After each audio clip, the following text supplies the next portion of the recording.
I have learned, after years of working homicide files, that the most dangerous lies are not the loud ones. They are the calm ones. The lies delivered with steady breath, measured words, and eyes that do not flinch. That was the first thing that struck me when I reviewed the Diane Downs case. Not the blood, not the gunshots, but the way the story was told. On the night of May 19, 1983, Diane Downs drove her car along a dark, quiet stretch of road outside Springfield, Oregon. It was late, the kind of late where towns go silent and witnesses disappear. In the back seat were her 3 children, Christy, 8 years old, Cheryl, 7, Danny, just 3. By the time that car reached Mackenzie Willamette Hospital, 1 child was dead, 2 were critically wounded, and Diane Downs was telling a story that would soon unravel under the weight of its own impossibility. She told police she had been the victim of a random carjacking. A man had flagged her down on the roadside. He wanted her car. When she refused, he shot her children and then shot her. He vanished into the darkness, leaving chaos behind. On paper, it sounded like tragedy. In real life, it sounded wrong. I say this not with the benefit of hindsight, but because even in the first hours, the cracks were already visible. Emergency staff noticed it. Detectives noticed it. Something about Diane Downs did not fit the shape of grief. Her wounds were superficial. A single gunshot to the forearm. Painful, yes, but survivable. Her children had not been so fortunate. Cheryl had been shot twice, once in the arm, once in the chest. The second shot was fatal. Christy had been shot through the chest and abdomen. Danny had been shot in the back. This was not the work of a panicked thief. This was controlled, methodical, personal. At the hospital, while doctors fought to save her children, Diane Downs talked. She talked easily, too easily. She smiled, she joked, she flirted. Nurses would later recall that she seemed more interested in conversation than in the condition of the children bleeding in the next room. In my line of work, behavior is evidence. Not definitive, but revealing. Grief has patterns. Shock has patterns. This did not follow any of them. The crime scene told its own story. There were no skid marks, no signs of a struggle, no shell casings found outside the vehicle. The bullets had been fired from inside the car, not from the roadside as Diane claimed. The trajectory of the wounds pointed inward, not outward. The shooter had been close, intimate, familiar with the children's positions. Then there was the timeline. Diane claimed the shooting happened on a secluded road, yet she reached the hospital with remarkable speed, faster than expected for someone supposedly ambushed, injured, and in shock. Too fast. Investigators began asking questions. Diane responded with confidence, almost rehearsed confidence. Her description of the suspect never evolved. It never deepened. It stayed vague, generic, hollow. A man, medium height, dark clothing, no name, no face. Lies often collapse under pressure because they require maintenance. The truth simply exists. Diane's story required constant reinforcement. As detectives dug into her background, a clearer picture emerged. Diane Downs was not a woman overwhelmed by motherhood. She resented it. Friends described her as detached, self-focused, restless. Her children were obligations, not bonds. Most telling was her romantic life. Diane was involved with a man who made one thing clear. He did not want children, not now, not ever. In homicide investigations, motive is rarely simple, but it is often selfish love, money control. In this case, children had become obstacles. The night of May 19 was not random. It was not chaos. It was a decision.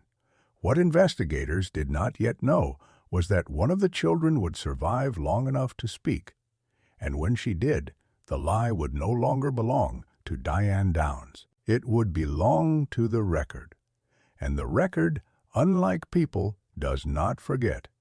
In the days that followed the shooting, the story did not grow quieter. It grew louder. When a crime is truly random, the noise fades as facts settle into place. In this case, the opposite happened. Every hour Diane Downs remained in the public eye, her presence raised more questions than it answered. I remember reading the hospital reports, first, not the medical charts, but the notes written in the margins. Nurses, doctors, emergency staff, people trained to witness trauma without judgment. Their observations were strikingly similar. Diane Downs did not behave like a mother whose children had just been shot. She laughed, she chatted. She spoke about herself. She showed curiosity about the male staff and indifference toward the rooms where her children lay fighting for their lives. This was not a fleeting moment of shock. It was consistent, sustained, unsettling. Grief is chaotic, but it is not empty. Diane Downs felt empty. Police interviews began almost immediately. Diane did not resist them. In fact, she seemed to enjoy them. She welcomed attention. She retold her story with confidence, even enthusiasm, as if rehearsing a performance rather than recalling a nightmare. The carjacker remained vague, always vague. No scars, no accent, no distinctive features. The description never sharpened, never evolved. When investigators pressed her, she repeated herself almost word for word. That kind of consistency is not the mark of truth. It is the mark of preparation. Meanwhile, detectives began reconstructing the physical evidence. The bullets recovered from the car told a different story than the one Diane offered. The angle suggested the shooter was inside the vehicle. The distance suggested familiarity. The order of the shots suggested intent. One detail stood out. Cheryl had been shot twice. The second shot was delivered after the first had already incapacitated her. That was not panic. That was certainty. As the investigation deepened, detectives turned their attention to Diane's life before the shooting. This is often where the truth begins to surface. People do not commit acts of extreme violence in isolation. They arrive there. Diane Downs was not viewed by friends and co-workers as a devoted mother. She was described as impulsive, self-centered, emotionally distant. She complained about her children. She spoke of them as burdens, responsibilities she had not chosen and did not want. Then there was the man. His name appeared again and again in the case files, not because he was a suspect, but because he was the motive. Diane was romantically involved with a man who had been explicit. He did not want children. He did not want a family. He wanted Diane without attachments. Witnesses recalled Diane speaking openly about this conflict. She wanted him. She wanted him. She wanted the life he represented. Her children did not fit into that future. This was not desperation born in a single night. It was resentment built over time. Police also noted something else. Diane sought media attention. She gave interviews. She posed for photographs. She spoke of the shooting as if it were something that had happened to her, not something that had happened to her children. When journalists asked about Cheryl's death, her responses were flat. When they asked about the investigation, she became animated. The case had become her stage. Behind the scenes, detectives were becoming increasingly certain that Diane Downs was not a victim. She was the center of the crime, but certainty is not proof. That proof would come from a voice no one expected to hear so soon. A child's voice, quiet at first, fragile, but devastatingly clear. Christy Downs was recovering, slowly, painfully. Doctors focused on keeping her alive. Psychologists focused on protecting her mind. But memory has a way of surfacing even when adults wish it would not. When Christy finally spoke, she did not hesitate. She did not embellish. She did not search for words. She said her mother had done it. In that moment, the case changed forever. What had been suspicion became accusation. What had been theory became testimony. The lie that had been carefully constructed over weeks collapsed under the weight of a single sentence spoken by an 8-year-old child. For Diane Downs, the performance was over. For the investigation, it was only just beginning. There are moments in an investigation when the evidence stops being abstract, when it is no longer diagrams, timelines, or ballistics reports. It becomes human, fragile, and unbearably heavy. For the Diane Downs case, that moment arrived in a hospital room, spoken in a child's voice. Christy Downs was 8 years old when she survived being shot twice. One bullet tore through her chest. Another lodged near her abdomen. The injuries nearly killed her. The recovery was slow and filled with pain. Doctors focused on her physical survival, but investigators knew something else was at stake. Christy was the only living witness to what had happened inside that car. At first, no one pushed her to speak. Trauma has its own clock, and forcing memory can fracture it. Psychologists worked quietly in the background, monitoring her progress, listening for spontaneous recall, rather than planting questions. Then, one day, Christy spoke. It was not dramatic. It was not emotional in the way people expect truth to be. It was simple, direct, unadorned. She said that her mother had shot them. In that moment, the case crossed a line. Up until then, Diane Downs had been a suspect wrapped in suspicion. After Christy's words, she became something else entirely. She became a mother accused by her own child. Investigators knew immediately what this meant. A child witness is both powerful and vulnerable. Powerful because children rarely fabricate stories of this magnitude. Vulnerable because the defense would tear at every weakness, every inconsistency, every emotional crack. The scrutiny of Christie's statement was relentless. Detectives reviewed her medical condition, her medications, her mental state. They examined whether she had been influenced, coached, or confused. They spoke with doctors, therapists, nurses, anyone who had contact with her. The conclusion was unavoidable. Christie's account was consistent. It matched the forensic evidence. It matched the trajectory of the bullets. It matched the timeline. And most importantly, it did not change. She described her mother pulling over. She described the gun. She described the shots. She described watching her sister Cheryl being shot after already being wounded. These were not details an 8-year-old could invent without exposure. These were memories. Meanwhile, Diane Downs reacted not with grief, but with anger. She denied everything.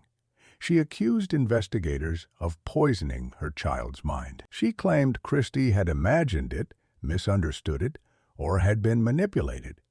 What Diane never did was ask how Christy was coping with the truth of accusing her own mother. That absence did not go unnoticed. As prosecutors prepared the case, the ethical weight of relying on a child witness loomed large.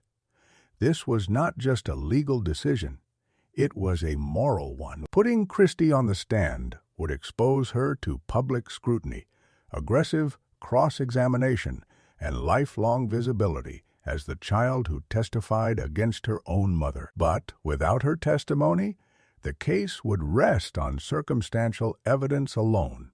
Strong evidence, but not invincible. The decision was made to proceed. In court, Christy Downs appeared small in the witness chair. She spoke softly. She answered questions carefully. She did not look at her mother. She did not dramatize. She did not traumatize. She did not waver. The defense attempted to dismantle her credibility. They suggested confusion, fantasy, suggestibility. They implied manipulation by investigators driven to close a case. Christie responded the same way she always had, with consistency, with clarity, with truth. Jurors watched closely, not just what she said, but how she said it. There was no performance, no gain, only loss. As Christie testified, Diane Downs sat nearby, expression controlled, detached. Observers later remarked on the absence of visible emotion. No tears, no collapse, no visible reaction to hearing her daughter recount the shooting. In that silence, many jurors made their decision. Outside the courtroom, public reaction hardened. Media coverage intensified. The image of a smiling mother claiming innocence clashed violently with the image of a wounded child telling a quiet, devastating story. For investigators like me, the significance of Christie's testimony extended beyond this case. It exposed a truth we encounter far too rarely acknowledged, that children are often the most reliable witnesses to violence committed inside families, not because they understand it fully, but because they remember it exactly as it happened. When Christie Downs spoke, the lie that had protected Diane collapsed completely. What remained was a case no longer about mystery, but about accountability. The investigation had reached its point of no return. What followed next would determine not only Diane Downs' fate, but how the justice system confronts the unthinkable reality of parental violence. By the time Diane Downs stood trial, the question facing investigators was no longer who pulled the trigger. That question had been answered. The harder question was why. Understanding motive in cases of parental violence is never straightforward. Society is built on the assumption that parents protect their children at all costs. When that assumption collapses, the human mind struggles to fill the gap. Investigators are left searching not just for facts, but for meaning. In the Diane Downs case, the meaning did not come from rage or poverty or desperation. It came from entitlement. As I reviewed the psychological evaluations ordered by the court, a pattern emerged with unsettling clarity. Diane Downs did not see herself as a mother first. She saw herself as the central figure in her own story.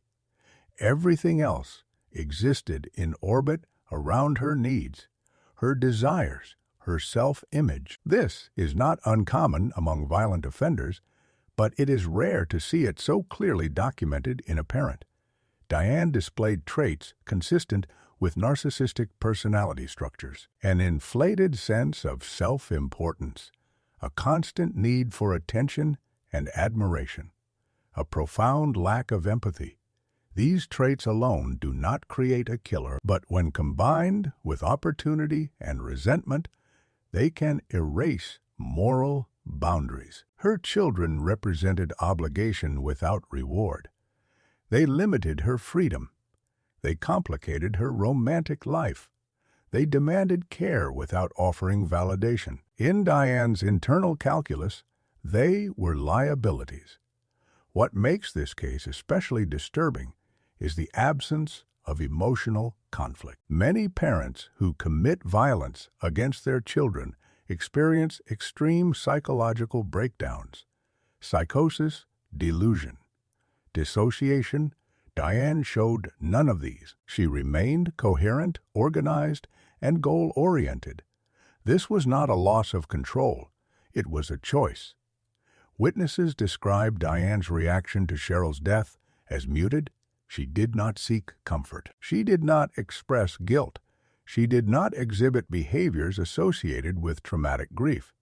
Instead, she focused on how the event affected her life. This self-centered framing appeared again and again, in interviews, in court, In private conversations recorded by investigators, when confronted with Christie's testimony, Diane did not express sorrow for the pain inflicted on her daughter. She expressed outrage at being accused. Her emotional energy was directed entirely inward. Psychologists often refer to this as instrumental thinking. People are valued based on utility rather than connection. In this framework, children are not individuals with inherent worth. They are factors in a personal equation. For Diane Downs, that equation pointed toward elimination. The presence of a romantic partner unwilling to accept children did not create the violence, but it clarified it. Diane wanted a future that excluded her role as a mother. Rather than walk away, she attempted to erase the obstacle. This is where the term filicide enters the case.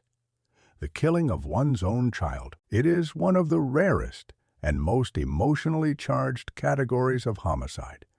Within filicide, Diane's actions align with what experts describe as selfish motive killings. The child is killed not out of perceived mercy or distorted protection, but because the child interferes with the parent's goals. In reviewing this case, I was struck by how little effort Diane made to hide the emotional truth.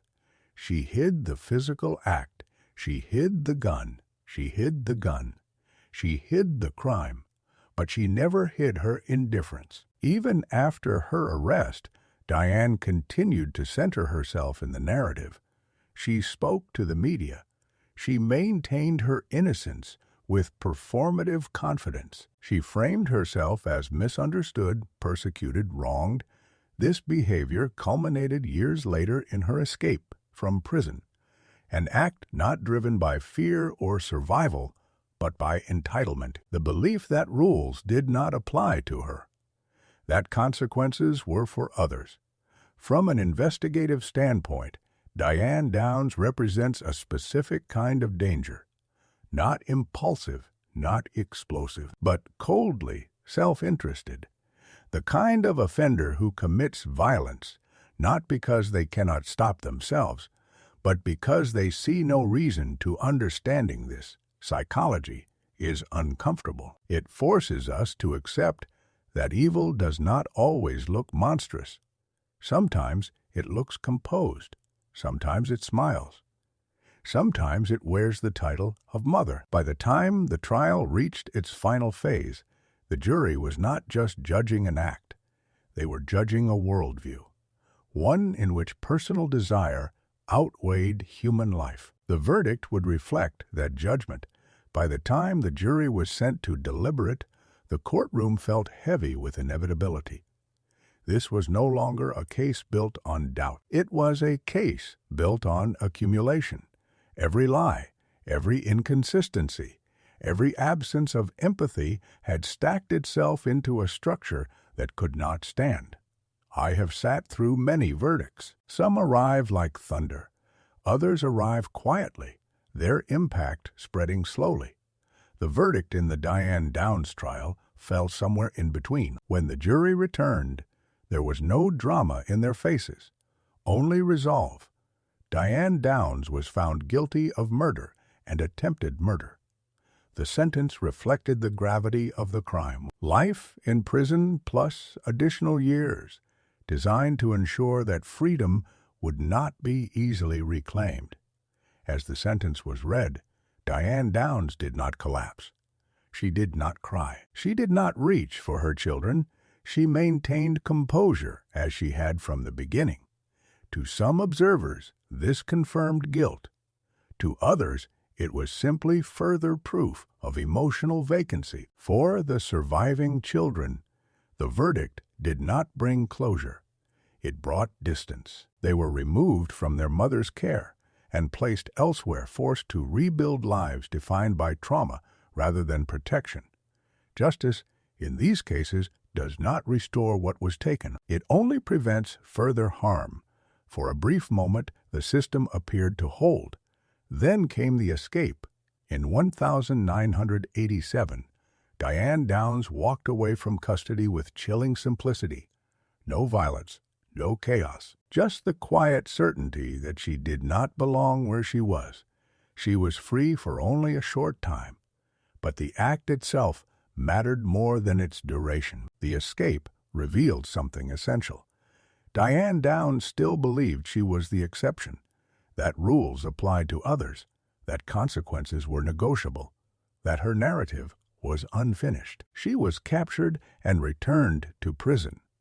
The system corrected itself, but the damage had already been done. The escape reignited public fear and reinforced the lesson at the heart of this case. Some offenders do not internalize punishment. They reinterpret it. In the years that followed, Diane Downs continued to assert her innocence. She gave interviews. She wrote letters. She attempted to reshape the story. Each attempt failed to alter the record. The record remained unchanged. Christy Downs grew up carrying a truth that no child should bear. Her testimony became a reference point in legal discussions about child witnesses, trauma-informed testimony, and the ethics of courtroom exposure. Her courage reshaped how similar cases would be handled in the future. Cheryl's absence remained permanent, a life reduced to evidence, a name spoken in courtrooms rather than classrooms. Danny, too young to remember fully, carried the impact in quieter ways. As an investigator, this is where reflection replaces analysis. The Diane Downs case forces a confrontation with an uncomfortable reality. Evil does not always announce itself. It does not always arrive screaming. Sometimes it arrives smiling, insisting it is the victim. This case did not end when the prison doors closed. It endures in policy, in psychology, in the quiet vigilance of professionals trained to recognize emotional absence as a warning sign. Most of all, it endures as a reminder that truth does not require volume. It requires consistency. A child's voice spoke softly and dismantled a lie built by an adult. When I close the Diane Downs file, I do not think about the gun. I do not think about the courtroom. I think about the moment when the system chose to believe a child over a performance. That choice mattered, because justice is not only about punishment, it is about recognition of harm, recognition of truth, recognition that even the most trusted roles can conceal the most dangerous intentions. This was the case of Diane Downs, and it will never truly be over.